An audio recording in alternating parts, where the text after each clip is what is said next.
Business میں آئیں، کارخانوں اور کمپنیوں میں آئیں، کاروبار میں لگ جائیں تو ہمیں اللہ یاد ہی نہ رہے۔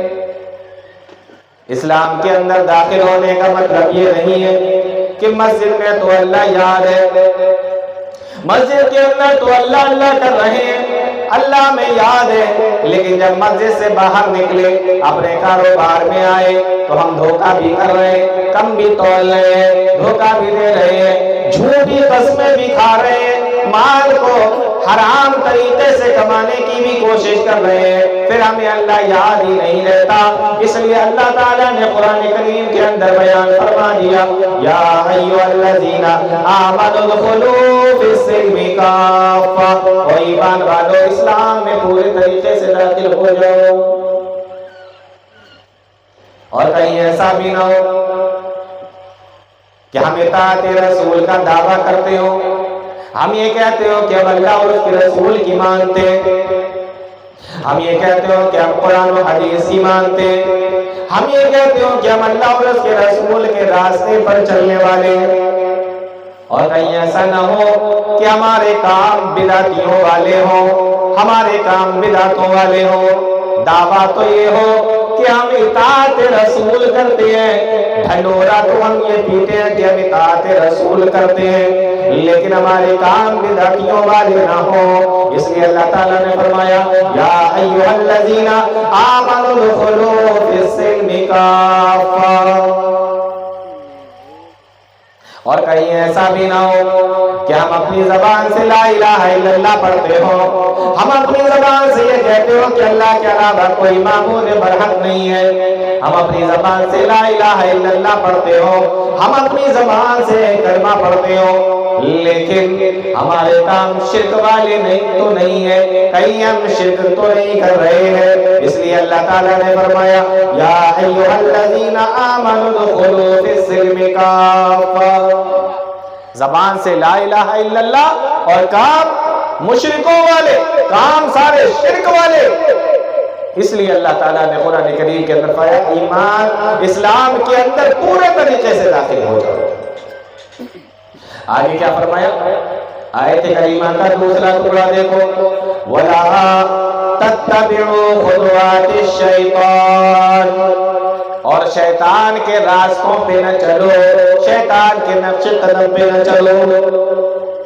کتنی عجیب بات ہے، شیطان کا راستہ یہ نہیں کہا جا رہا ہے، شیطان کے راستے۔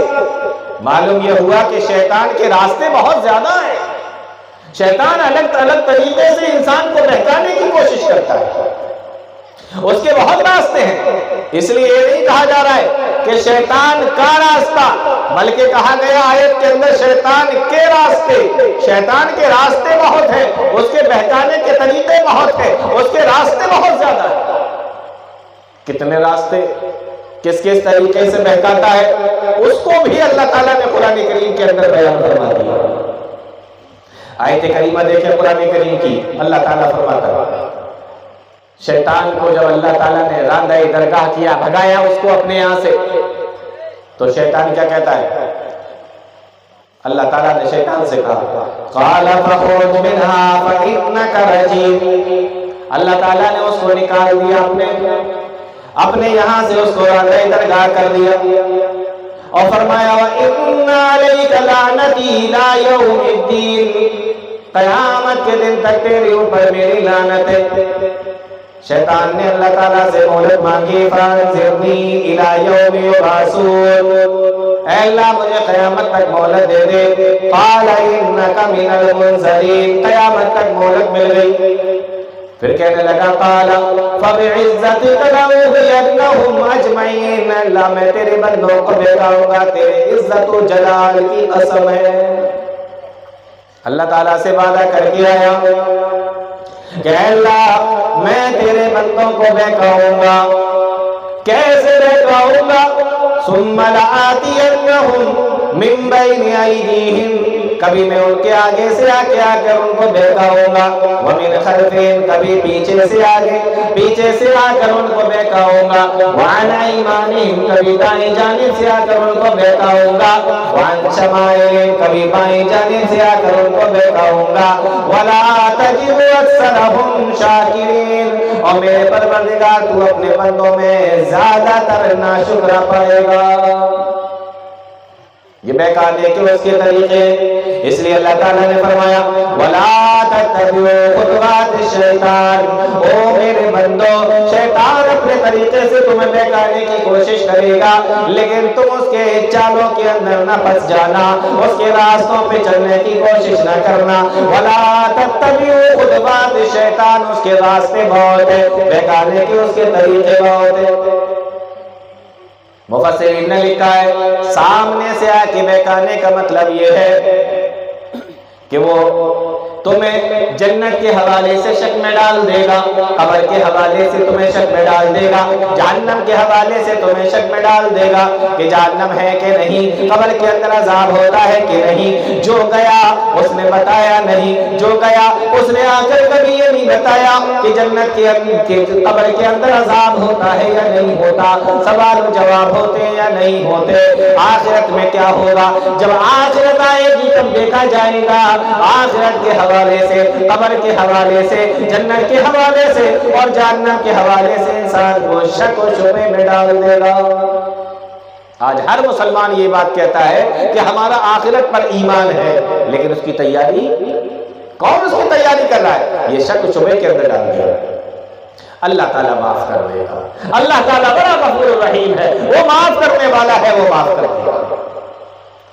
مفسرین نے لکھا ہے پیچھے سے آنے کا مطلب یہ ہے، اور پیچھے سے آ کر بہکانے کا مطلب یہ ہے کوئی وہ دنیا کے حوالے سے آپ کو شک و شبے میں رکھے گا کہ اے انسان دیکھ، تیری اولادیں بھی ہیں، تیرا کاروبار بھی ہے، تیرے گھر والے بھی ہیں، تیرے بچے بھی ہیں، اگر تو نیک کام کرے گا تو ان بچوں کا کیا ہوگا؟ اگر تو نیک کام کرے گا، عبادتیں کرے گا، عبادت کے لیے وقت نکالے گا، تو تیرے بیوی بچے کیا کھائیں گے؟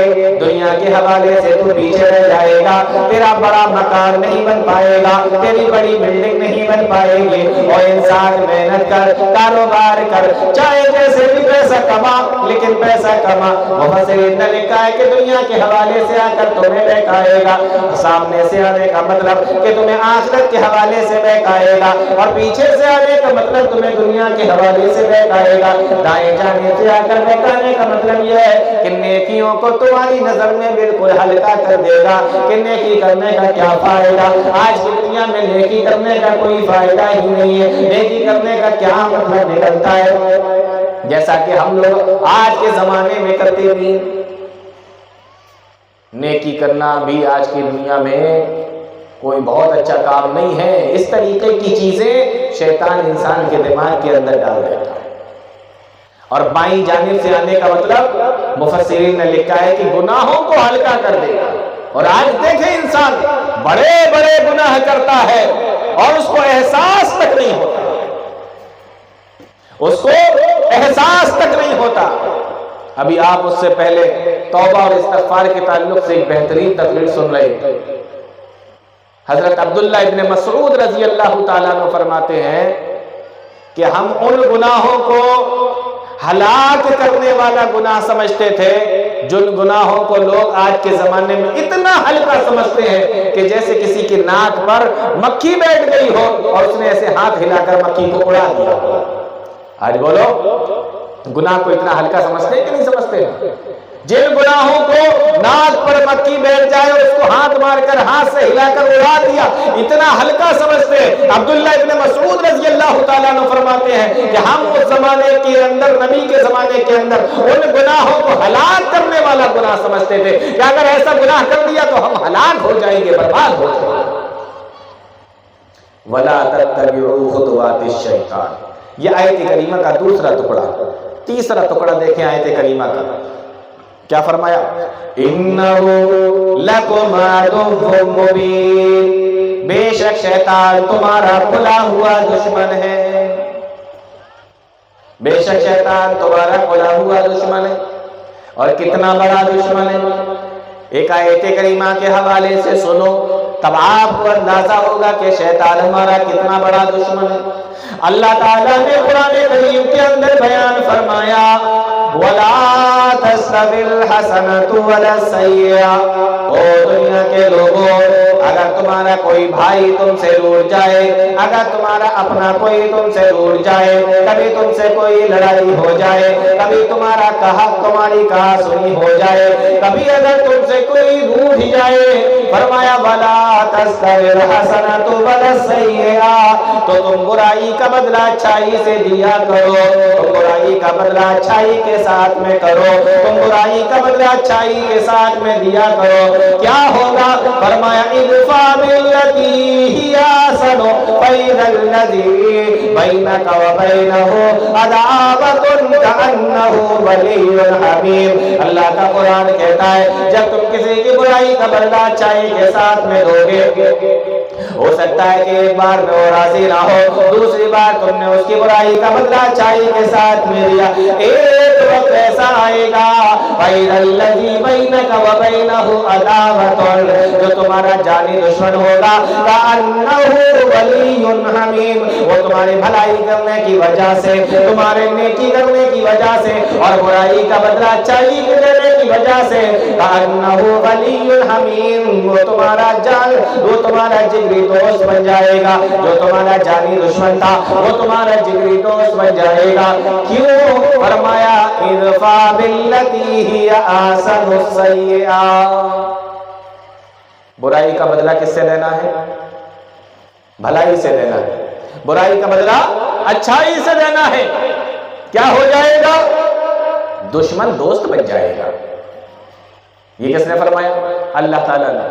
اب ایک اور آیت کریمہ سنو، اللہ تعالیٰ قرآن کریم کے اندر فرماتا ہے ان الشیطان لکم عدو فاتخذوہ عدوا، او لوگو ان الشیطان لکم عدو فاتخذوہ عدوا، بے شک شیطان تمہارا دشمن ہے، فاتخذوہ عدوا، تو شیطان کو اپنا دشمن ہی رکھنا، ان الشیطان لکم عدو، بے شک شیطان تمہارا دشمن ہے، فاتخذوہ عدوا، تو اس کو اپنا دشمن ہی بنا کے رکھنا۔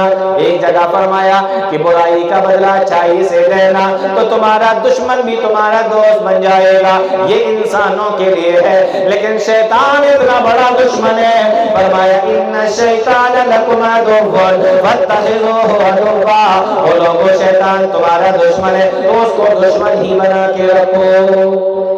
سمجھ میں آیا کچھ؟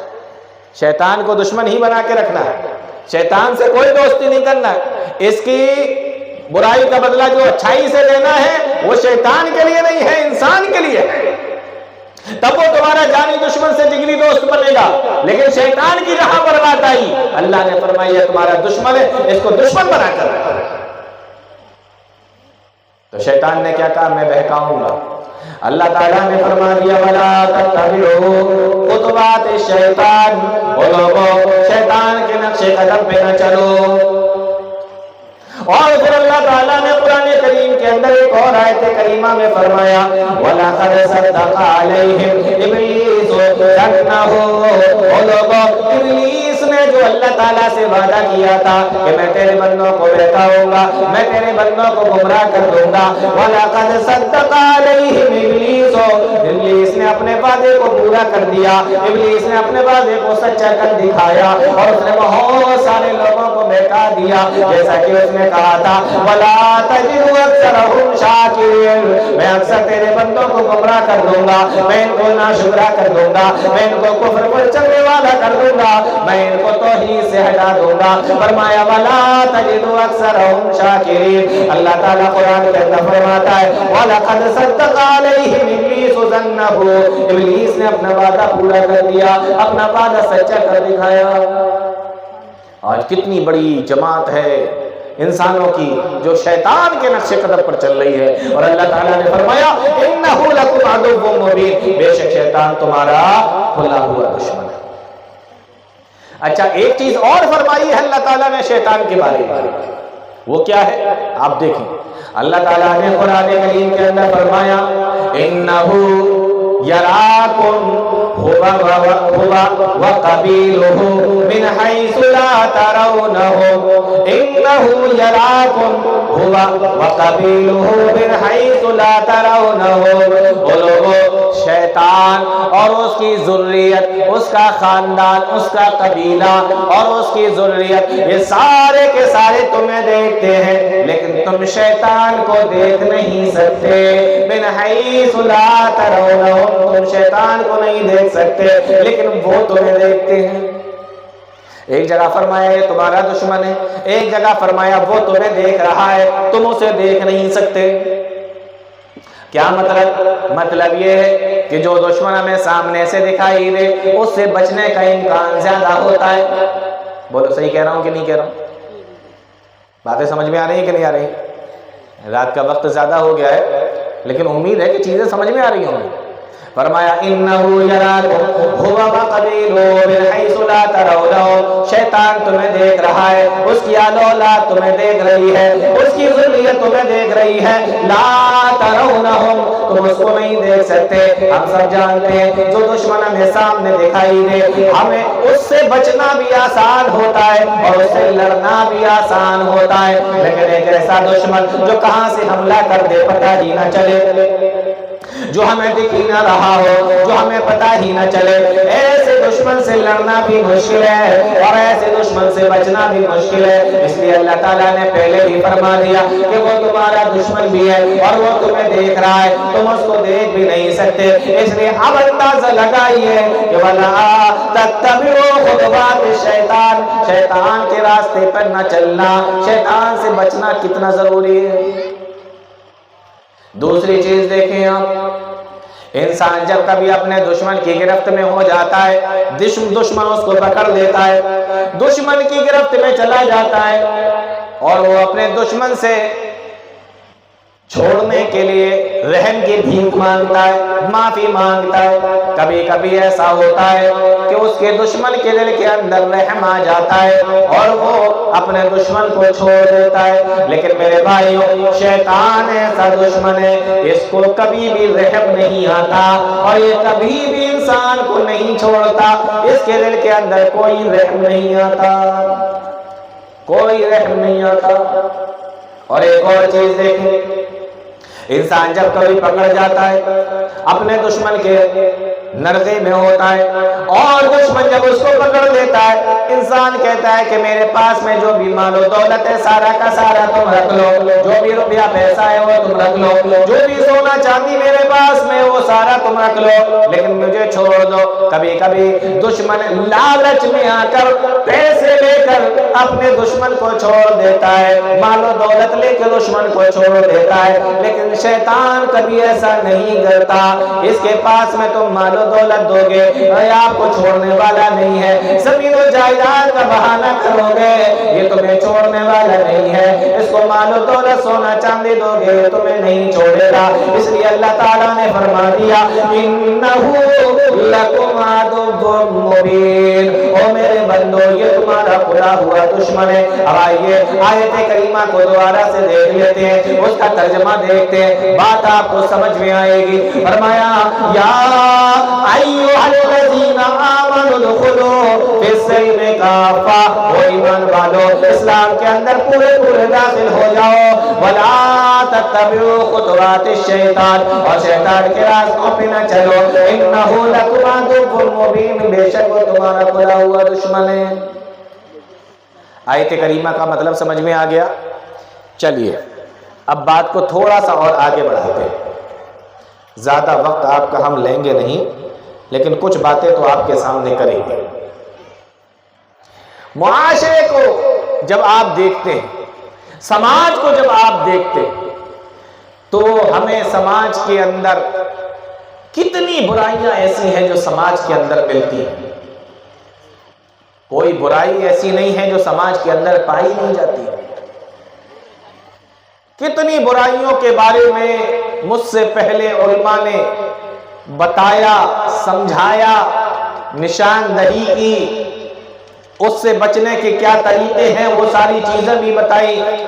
ایک دو چیزوں کے بارے میں وقت رہتے ہوئے میں بھی آپ لوگوں کے سامنے ایک دو چیزیں رکھنا چاہتا ہوں. جب ہم سماج کے اندر پھیلی ہوئی برائی پر نظر ڈالتے ہیں تو ہمارے سامنے بہت ساری برائیاں آتی ہیں، لیکن ایک ایسی برائی جو سب سے بڑی برائی ہے، لیکن اس پر بات ذرا کم ہوتی ہے، لیکن یہ برائی سب سے بڑی برائی ہے۔ اس برائی کے سامنے ساری برائیاں کم ہیں، اس برائی کے سامنے ساری برائیاں چھوٹی ہیں، یہ سب سے بڑی برائی ہے، لیکن سب سے کم اسی پر بات ہوتی ہے۔ اور ہمارے یہاں تو کوئی بات کر بھی دے تو ارے اس کی کیا ضرورت ہے، یہ تو ہمیں معلوم ہے، یہ تو ہم جانتے ہیں۔ نہیں میرے بھائیو، بار بار سننا پڑے گا، سمجھنا پڑے گا، غور کرنا پڑے گا، اس برائی پر خاص طور سے دھیان دینا پڑے گا۔ کون سی برائی؟ شرک کی برائی ہمارے مسلمانوں کے اندر، اور اب تو یہ کہا جائے تو شاید غلط نہیں ہوگا کہ ہمارے اہل حدیث جماعت کے اندر، جن کا تو امتیاز ہی یہی ہے کہ ہم الحمدللہ توحید پر چلنے والے ہیں، لیکن دھیرے دھیرے کر کے شرک کی برائی ہمارے گھروں کے اندر بھی آ رہی ہے۔ کتنا بڑا گناہ ہے شرک؟ چلیے ایک حدیث کی روشنی میں دیکھتے ہیں، غور سے سنیے۔ فرمایا پیارے نبی صلی اللہ علیہ وسلم، الا انبئکم باکبر الکبائر، پہلے ترجمہ دیکھ لیتے ہیں حدیث کا۔ فرمایا الا انبئکم باکبر الکبائر، او میرے صحابہ کیا میں تمہیں بتا نہ دوں، کیا میں تمہیں خبردار نہ کر دوں کس چیز کے بارے میں؟ فرمایا من اکبر الکبائر، بڑی بڑی برائیوں میں سے سب سے بڑی برائی کے بارے میں۔ یہ نہیں فرمایا کہ برائی کے بارے میں، فرمایا بڑی بڑی برائیوں میں سے سب سے بڑی برائی کے بارے میں کیا میں تمہیں خبردار نہ کر دوں، کیا میں تمہیں بتا نہ دوں؟ صحابہ نے کہا قالوا بلا یا رسول اللہ، اللہ کے نبی ضرور، کیوں نہیں، ضرور بتائیے۔ آپ نے فرمایا الاشراک باللہ، اللہ کے ساتھ میں کسی کو شریک کرنا، یہ بڑی بڑی برائیوں میں سے سب سے بڑی برائی ہے۔ گناہ دو طریقے کے ہوتے، ایک صغیرہ گناہ ہوتا ہے، ایک کبیرہ گناہ ہوتا ہے، ایک چھوٹے چھوٹے گناہ ہوتے ہیں اور ایک بڑے بڑے گناہ ہوتے ہیں۔ دو طریقے کے گناہ ہوتے ہیں، چھوٹے چھوٹے گناہ اور بڑے بڑے گناہ۔ پیارے نبی نے فرمایا بڑے بڑے گناہوں میں بھی سب سے بڑا گناہ ہے الاشراک باللہ، اللہ کے ساتھ میں کسی کو شریک کرنا۔ لیکن پیارے نبی صلی اللہ علیہ وسلم کا فرمان ہے، ذرا غور کر کے دیکھیں، آپ چاہتے تو آسانی کے ساتھ میں بتا بھی سکتے تھے، لیکن پیارے نبی صلی اللہ علیہ وسلم کے اس ایک لائن کی حدیث پر ذرا غور کر کے دیکھیے۔ آپ نے فرمایا الا، اور علماء جانتے ہیں، عربی پڑھنے والے طلبہ جانتے ہیں کہ عربی زبان کے اندر الا حرف تنبیہ ہے۔ جب کسی خطرناک چیز کے بارے میں بتانا ہوتا ہے، جب کسی خطرناک چیز کے بارے میں بتانا مقصود ہوتا ہے، وہاں پر الا لایا جاتا ہے، الف لام اور الف الا۔ جب کسی خطرناک چیز کے بارے میں خبر دینا ہوتا ہے، وہاں پر الا لایا جاتا ہے۔ فرمایا پیارے نبی نے الا، یہ حرف تنبیہ ہے، یہ خبردار، ہوشیار۔ اس کے بعد میں اللہ کے نبی نے فرمایا انبئکم، کیا میں تمہیں خبر نہ دے دوں؟ علماء جانتے ہیں خبر دینے کے لیے اخبرکم بھی کہا جا سکتا ہے۔ اخبرکم کے معنی بھی ہوتا ہے خبر کرنا، اخبرکم کے معنی بھی ہوتا ہے خبر دینا، لیکن اللہ کے نبی نے یہاں اخبرکم نہیں کہا، بلکہ اللہ کے نبی نے یہاں پر انبئکم کہا ہے۔ انبئکم کے معنی بھی خبر دینا، اخبرکم کے معنی بھی خبر دینا، لیکن یہاں اخبرکم کے بجائے اللہ کے نبی صلی اللہ علیہ وسلم نے انبئکم کہا۔ کیوں کہا؟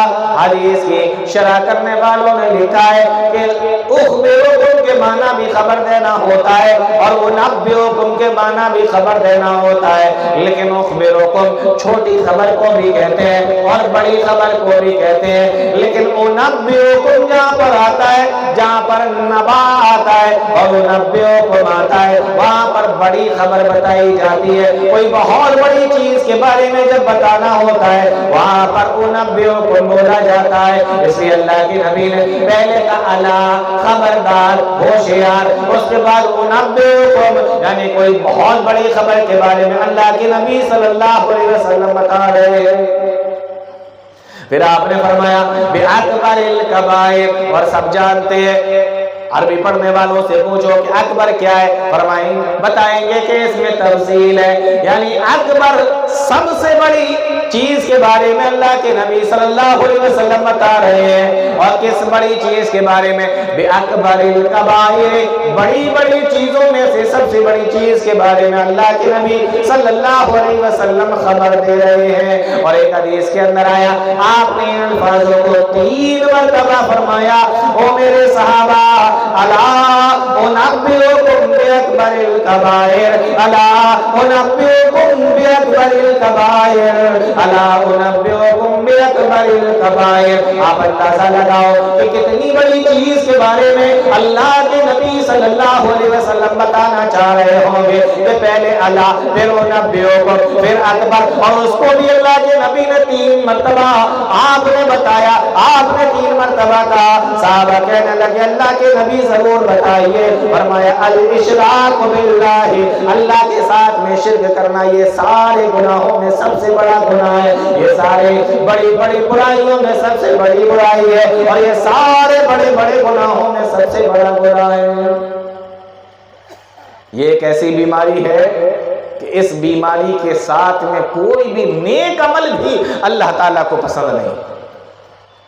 سماج کے اندر ساری اچھائیاں ہوں، ساری نیکیاں سماج کے اندر ہوں، معاشرے کے اندر ساری اچھی چیزیں ہوں، لیکن اگر صرف یہی ایک برائی آ جائے تو یہ ایک برائی اس کو جہنم میں لے جانے کے لیے کافی ہے، جہنم میں پہنچانے کے لیے کافی ہے، اس کو ہلاک و برباد کرنے کے لیے کافی ہے۔ بلکہ اللہ کے نبی صلی اللہ علیہ وسلم نے ایک حدیث کے اندر تو اس کو ہلاک کرنے والی بیماری، اس کو ہلاک کرنے والا گناہ بھی بتایا۔ پیارے نبی فرماتے ہیں اجتنبوا السبع الموبقات، وہ لوگوں 7 ہلاک کرنے والے گناہ کے بارے میں تمہیں بتا رہا ہوں، اس میں سے سب سے پہلے اللہ کے نبی صلی اللہ علیہ وسلم نے جس گناہ کا ذکر کیا فرمایا الشرک باللہ، اللہ کے ساتھ میں شرک کرنا۔ ایک بیماری، ایک گناہ، ایک برائی، اور یہ ایک ایسی بیماری، ایسا گناہ اور ایسی برائی ہے کہ اس کے سامنے سارے نیک اعمال بیکار ہیں۔ ابن قیم رحمہ اللہ بڑی پیاری بات لکھی ہے انہوں نے اس حوالے سے بڑی پیاری بات لکھی ہے۔ کہتے ہیں کہ انسان کے بدن میں کبھی کبھی پھوڑا نکل آتا ہے، زخم ہو جاتا ہے، انسان کے بدن میں کبھی کبھی پھوڑا نکل آتا ہے، زخم ہو جاتا ہے، اور کبھی کبھی ایسا ہوتا ہے کہ وہی ایک زخم انسان کی جان لینے کے لیے کافی ہو جاتا ہے، انسان کو ہلاک کرنے کے لیے کافی ہو جاتا ہے۔ اسی ایک بیماری میں انسان مر جاتا ہے، اسی ایک بیماری میں اس دنیا سے چلا جاتا ہے۔ تو کچھ بیماریاں جان لیوا ہوتی ہیں، شرک وہی بیماری ہے، یہ بیماری ایسی ہے جو انسان کو ہلاک و برباد کر دیتی ہے۔ کیسے ہلاک و برباد کرتی ہے؟ آئیے ذرا غور کیجیے۔ نوح علیہ السلام کو کون نہیں جانتا؟ نوح علیہ السلام کو قرآن کریم میں اللہ تعالیٰ نے قرآن کریم کے اندر بیان فرمایا وَلَقَدْ أَرْسَلْنَا نُوحًا إِلَىٰ قَوْمِهِ۔ سب سے پہلے شرک کس قوم کے اندر آیا تھا؟ بولو، معلوم ہے کسی کو؟ نوح علیہ السلام۔ تو قرآن کریم نے اس کا حوالہ دیا، ابھی بولنا نہیں ہے۔ سب سے پہلے شرک کس قوم کے اندر آیا؟ نوح علیہ السلام کے اندر۔ تو نوح علیہ السلام کے حوالے سے بتاتا ہوں میں آپ کو، اللہ نے اس کو قرآن کریم کے اندر بیان فرمایا وَلَقَدْ أَرْسَلْنَا نُوحًا إِلَىٰ قَوْمِهِ فَلَبِثَ فِيهِمْ أَلْفَ سَنَةٍ إِلَّا 50 عَامًا۔ حضرت نوح علیہ السلام نے اپنی قوم کے اندر 950 سال تک تبلیغ کیے، 950 سال تک۔ کتنا؟ 900 اور پھر 50، 950 سال۔ اللہ اکبر، اندازہ کریں ہم ایک بار کسی کو سمجھاتے ہیں، 2 بار سمجھاتے ہیں، 30 بار سمجھاتے ہیں، پھر ہم کیا کہتے ہیں، جاؤ چولہے بھاڑ میں، ہمیں تم سے کیا مطلب ہے؟ پھر ہمارا انداز یہ بن جاتا ہے، جہاں جانا ہے جاؤ۔ یہاں دیکھو اتنا صبر ایک نبی کے اندر ہی ہو سکتا ہے، اتنا صبر ایک نبی کے اندر ہی ہو سکتا ہے۔ 950 سال تک تبلیغ کر رہے ہیں اپنی قوم کے اندر، اور 950 سال تبلیغ کرنے کے بعد جانتے ہیں کتنے لوگ ایمان لائے؟ نوح علیہ السلام کو اللہ تعالیٰ نے حکم دیا کہ ایک کشتی بناؤ، کشتی بنائی نوح علیہ السلام نے، تو اس کشتی کے اندر سارے ایمان والے بیٹھ گئے۔ آپ کو لگ رہا ہوگا پورا شہر اور پوری بستی اور کئی شہر نوح علیہ السلام کے 950 سال تبلیغ کرنے کی وجہ سے ایمان لے آئے ہوں گے، نہیں، ایک کشتی ایک ناؤ کے اندر سارے ایمان والے بیٹھ گئے۔ مفسرین نے الگ الگ قول لکھے ہیں، الگ اقوال آئے ہیں کہ کتنے بیٹھے، اس میں سے زیادہ تر مفسرین نے جو قول پسند کیا ہے وہ یہ ہے کہ 80 لوگ صرف ایمان لائے، 950 سال میں 80 لوگ ایمان لائے۔ اب میں یہاں ایک بات بتانا چاہتا ہوں، ذرا غور سے سنیں۔ اللہ تعالیٰ رزلٹ نہیں دیکھتا، اللہ تعالیٰ محنت دیکھتا ہے۔ رزلٹ ہمارے ہاتھ میں ہے؟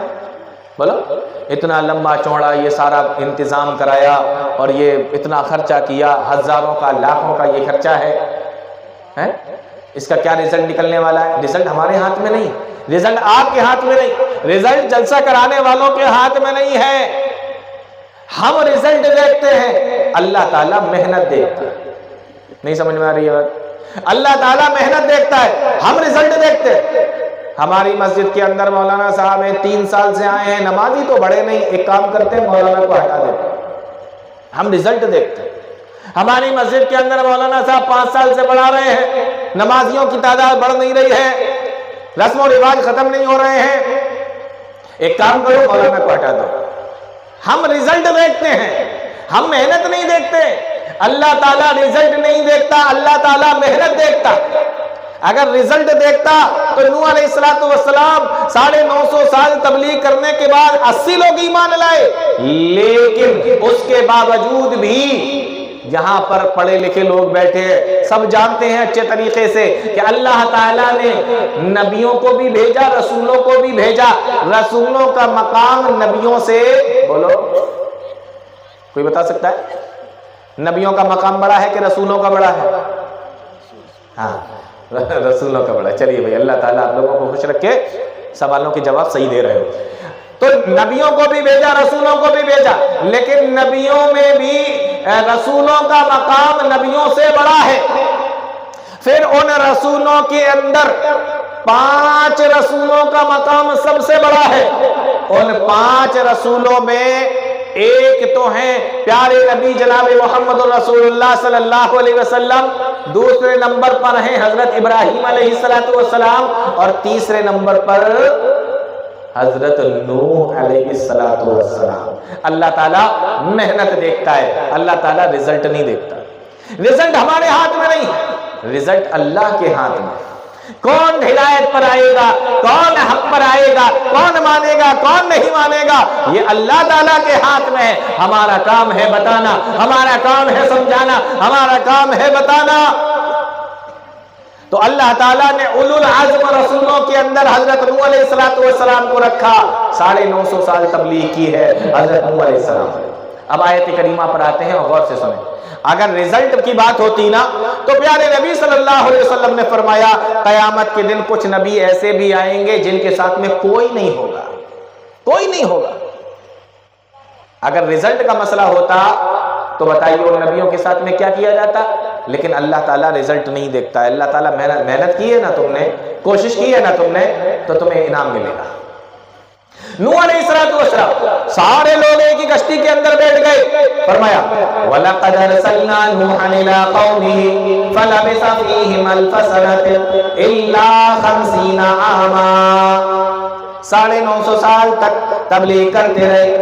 پھر اللہ تعالیٰ نے نوح علیہ السلام کو بتایا ایک کشتی بناؤ اور ان کے اوپر عذاب آنے والا ہے، پانی کا ان کے اوپر عذاب آئے گا، اور جب پانی کا عذاب آیا اللہ تعالیٰ نے فرمایا فَأَخَذَهُمُ الطُّوفَانُ وَهُمْ ظَالِمُونَ، اللہ تعالیٰ نے ان ظالموں کو پکڑ لیا، ان شرک کرنے والوں کو پکڑ لیا، ان کفر کرنے والوں کو پکڑ لیا، اللہ کے ساتھ میں شرک کرنے والوں کو پکڑ لیا، فَأَخَذَهُمُ الطُّوفَانُ وَهُمْ ظَالِمُونَ۔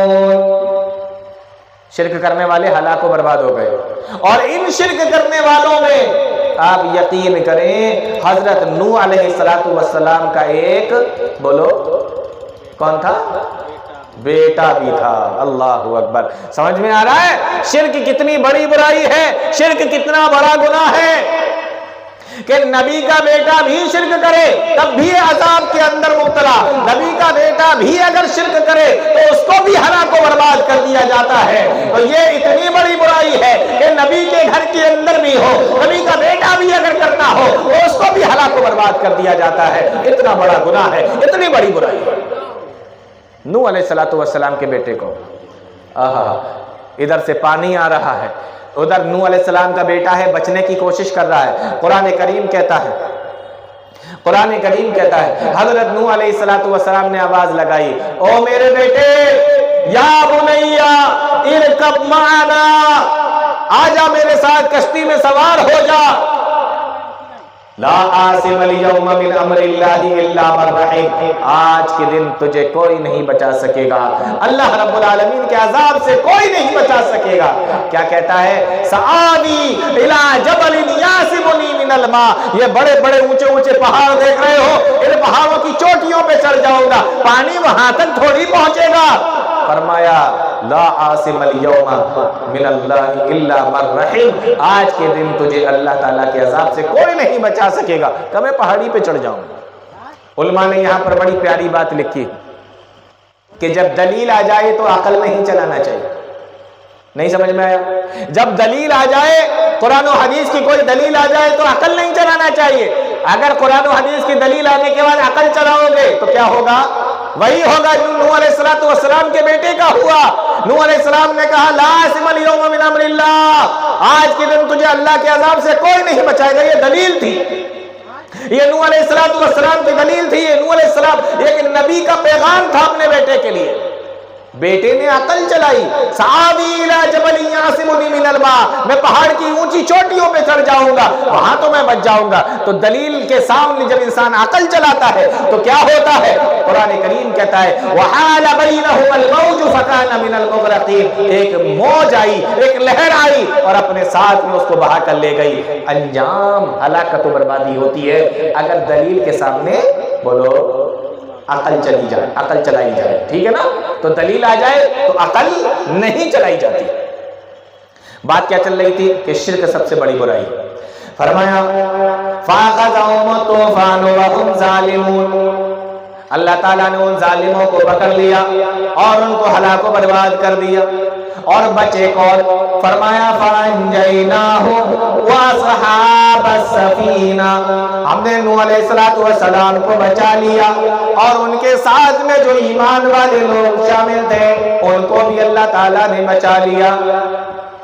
ایمان والے بچے، اللہ تعالیٰ نے ایمان والوں کو بچا لیا اور نوح علیہ السلام کو بچا لیا۔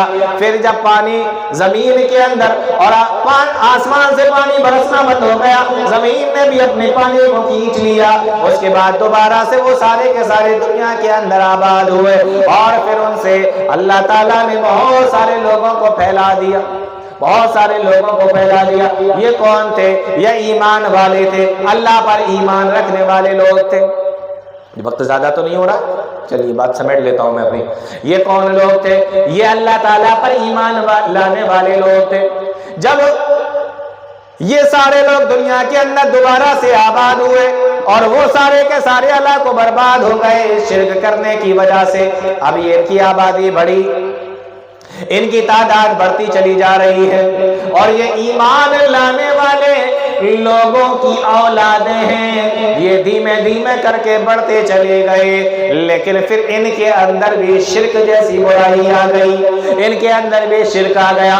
پھر اللہ تعالیٰ نے اور دوسرے نبیوں کو ان کو سمجھانے کے لیے اور ان کو ہدایت پر لانے کے لیے اللہ تعالیٰ نے دوسرے نبیوں کو بھیجا، لیکن جب ایمان لانے والے لوگ جو نوح علیہ السلام کی کشتی میں سوار تھے اور ایمان لانے کی وجہ سے توحید پر چلنے کی وجہ سے جن کو بچا لیا گیا تھا، پھر جب ان کی اولادیں ہوئی اور ان اولادوں کے اندر شرک آیا اور انہوں نے اپنے زمانے کے نبیوں کی بات کو نہیں مانا، تو اللہ کا قرآن کہتا ہے پھر انہی شرک کرنے کی وجہ سے کذبت ثمود وعاد بالقاریہ، قوم ہود کو بھی قوم عاد کو بھی اللہ تعالیٰ نے ہلاک و برباد کر دیا۔ واما ثمود فاہلکوا بالطاغیہ، اور قوم سمود کو بھی اللہ تعالیٰ نے ہلاک و برباد کر دیا۔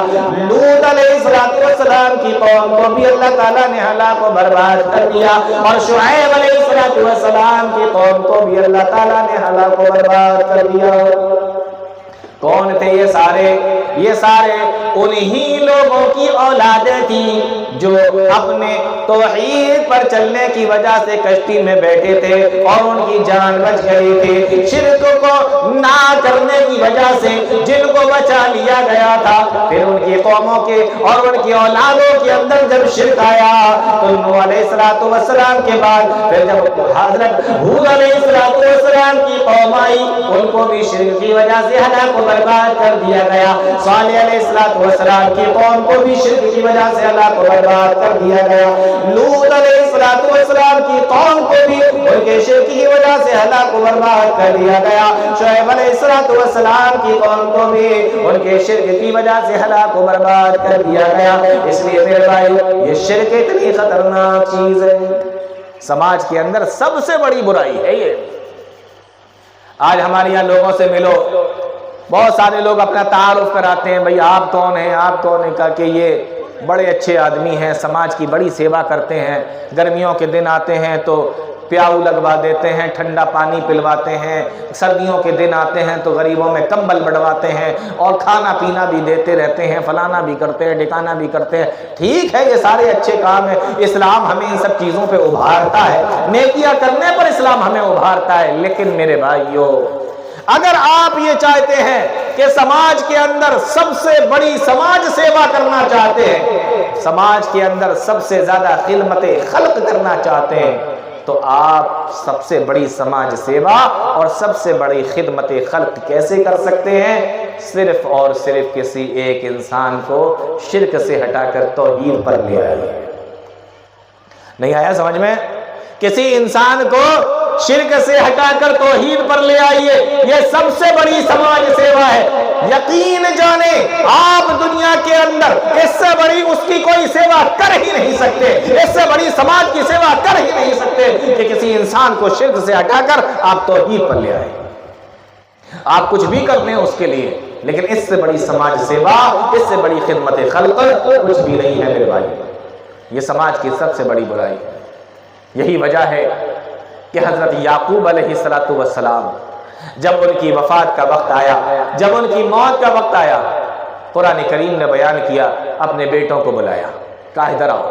سارے بیٹے آئے، پوچھتے ہیں حضرت یعقوب علیہ السلام، اذ قال لبنیہ ما تعبدون من بعدی، او میرے بچوں بتاؤ، میں دنیا سے چلا جاؤں گا، جب تک میں تمہارے بیچ میں رہا میں نے تمہاری دیکھ بھال کری ہے اور تم سارے کے سارے لوگ توحید پر چلے ہو، ایک اللہ کی عبادت کری ہے۔ میرے جانے کے بعد اذ قال لبنیہ ما تعبدون من بعدی، میرے جانے کے بعد تم کس کی عبادت کرو گے؟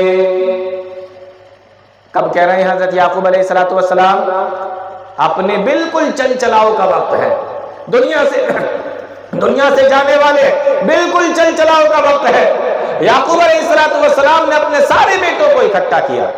ظاہر سی بات ہے کہ یعقوب علیہ السلام بوڑھے ہو چکے، ان کے چل چلاؤ کا وقت ہے، تو اولادیں تو جوان ہوں گی، اولادیں تو جوان ہوں گی۔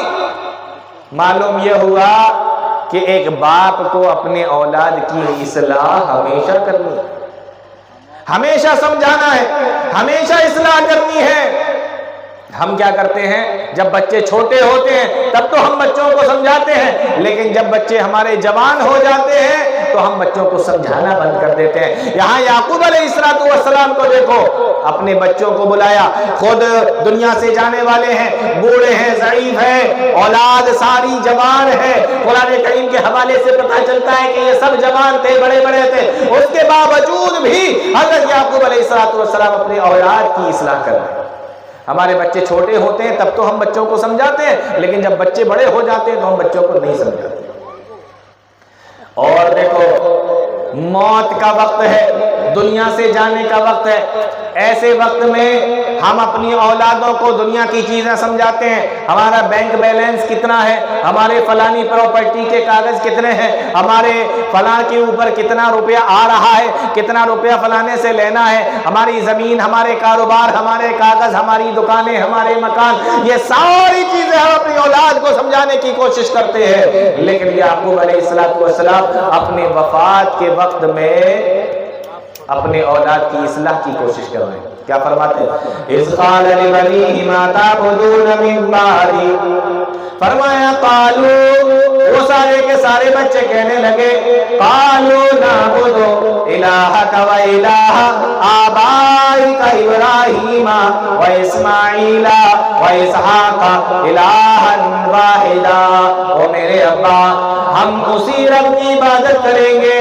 جس رب کی عبادت تم کرتے ہو، جس رب کی عبادت ابراہیم علیہ السلام کرتے ہیں، اسماعیل علیہ السلام کرتے ہیں، جس رب کی عبادت حضرت اسحاق علیہ السلام نے کری ہے، آپ نے کی ہے، آپ کے باپ دادا نے کی ہے۔ نعبد الہک و الہ آبائک ابراہیم و اسماعیل و اسحاق الہا واحدا، ایک رب کی عبادت کریں گے، اسی ایک معبود کی عبادت کریں گے۔ حضرت ابراہیم علیہ السلام نے جس کی عبادت کی ہے، جس کی اسماعیل نے کی ہے، جس کی اسحاق نے کی ہے، اور آپ بھی اپنی زندگی بھر جس کی عبادت کرتے رہے، ہم اسی ایک اللہ کی عبادت کریں گے۔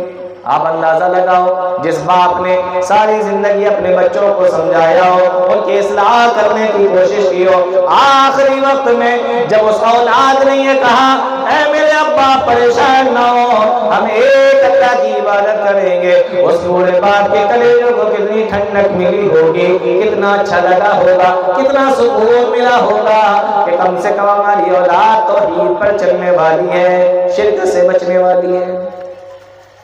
تو سب سے بڑی برائی سماج کے اندر شرک ہے، اتنی بڑی برائی کہ نیک عمل کر کے اگر آپ اللہ تعالیٰ کے سامنے چلے گئے اور شرک رہا آپ کی زندگی کے اندر، آپ مشرک تھے، اللہ کے ساتھ میں شرک کرتے تھے، قرآن کریم کہتا ہے وَقَدِمْنَا إِلَى مَا عَمِلُوا مِنْ عَمَلٍ فَجَعَلْنَاهُ هَبَاءً مَنْثُورًا، اللہ تعالیٰ ان نیک اعمال کو ریت کے ذروں کی طرح ہوا میں اڑا دے گا، اور ان اعمال کی کوئی حیثیت اللہ تعالیٰ کی نظر میں نہیں ہوگی۔ یہ سب سے بڑی برائی ہے میرے بھائی، اس برائی سے بچنے کی سب سے زیادہ سخت ضرورت ہے۔ اللہ تعالیٰ ہم تمام لوگوں کو نیک عمل کی توفیق عطا فرمائے، قرآن و حدیث کو سمجھنے کی، اس پہ چلنے کی توفیق عطا فرمائے، آمین یا رب العالمین۔ وآخر دعوانا الحمد للہ رب العالمین، والسلام علیکم ورحمۃ اللہ وبرکاتہ۔